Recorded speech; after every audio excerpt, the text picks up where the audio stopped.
45% des adolescents affirment apprendre grâce aux films pornographiques. Un jeune sur deux aurait déjà tenté de reproduire des scènes vues dans des films porno. Un apprentissage 2.0 qui peut s'avérer dangereux et qu'il faut défaire. C'est le rôle de Isabelle van Vlenderen, professeure de SVT. Dans ses cours, elle fait de la prévention et de l'éducation à la sexualité.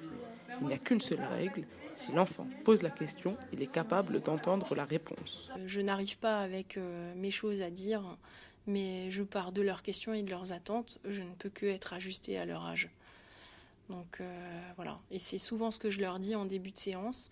Alors en sixième, parce qu'en cinquième, en quatrième, ils n'ont plus de problème, ils savent ce qui les attend. Mais en sixième, quand je commence, nous arrivons dans la partie numéro 3 de l'année. Nous allons voir comment se fait la reproduction. Ça commence par des petits rires. Ah, non, non, non, non, non. Et voilà, rassurez-vous, nous n'allons rien aborder qui vous choque. C'est vous qui allez apporter la connaissance. À partir de là, ils se détendent et ça va mieux. Tant qu'ils sont tout jeunes, cinquième, quatrième, c'est surtout la norme. Qu'est-ce qui est normal, pas normal? Est-ce que je suis normale? Donc ils sont aussi sur la question des extrêmes. Le plus grand sexe, le plus petit, la plus grande taille, le plus petit, mais aussi, je parle de la personne. C'est un âge où leur corps se transforme, où ils s'inquiètent beaucoup de savoir si tout va bien pour eux. Donc ils sont vraiment dans la norme. Ils ont besoin de savoir qu'ils sont normaux, quel que soit leur physique, et que tout va bien se passer. L'objectif n'est pas de mettre en place une mentalité. L'objectif est de mettre en place un respect mutuel. C'est tout. Après, l'éducation, son objectif, c'est de donner tous les choix possibles et de faire comprendre que tout est normal dans la mesure où on a un consentement mutuel. Arriver à les rassurer, c'est une première chose. Après, mais ça c'est surtout dans les cours de biologie, je dirais. Après, dans les cours, dans l'éducation à la sexualité, là, on a des questions qui commencent à arriver justement sur les règles. Les filles ont leurs règles. Et voilà, et alors ça les change, les garçons commencent à avoir envie de sortir avec les filles. Donc là, on commence dans la relation fille-garçon. Je suis là comme modérateur de parole, éventuellement pour apporter une précision biologique en cas d'erreur, mais c'est d'eux que ça vient. Et en fait, ils savent déjà tout.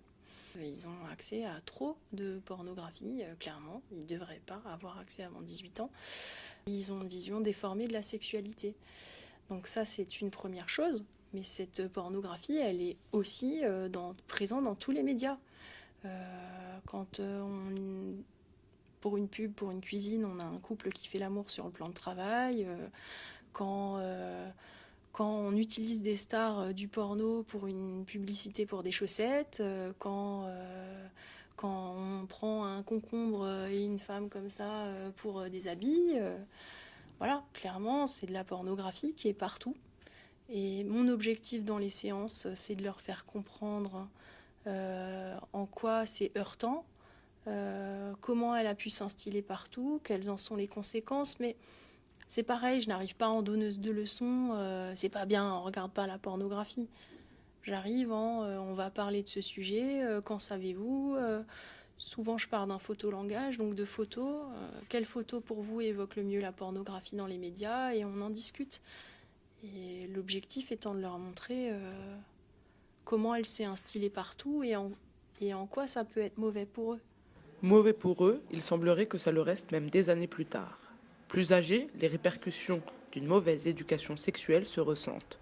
C'est en tout cas le constat fait par Ghislaine Lemarquand, sexologue et directrice du SUMS, le service universitaire de médecine préventive et de promotion de la santé de Strasbourg. On est des fois très surpris du niveau de savoir des publics de l'université.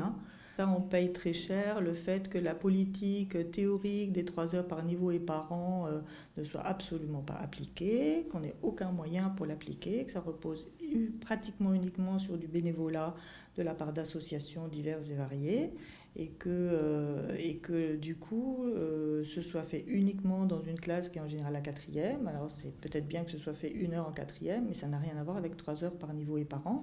Et vous voyez qu'étant donné la diversité des sujets à aborder et à discuter, parce qu'il ne suffit pas de faire un topo, il faut que les gens prennent en compte les choses au niveau de la discussion, au niveau d'exemples à discuter, au niveau de situations dans lesquelles ils se mettent pour savoir comment ils réagissent, etc. C'est des choses qui sont quand même assez complexes et qui touchent à des choses très profondes. On n'a absolument pas le temps de faire une vraie prévention. Et donc, quelquefois, le niveau de savoir, même y compris des étudiants, est extrêmement faible. Ça, il ne faut pas se cacher les choses. La prévention et l'éducation à la sexualité sont devenus de réels enjeux de santé publique, mais aussi des enjeux sociaux. Dans l'ère de l'égalité homme-femme, du consentement, elle prend une place toute particulière. Reste à voir comment elle évoluera dans les années à venir.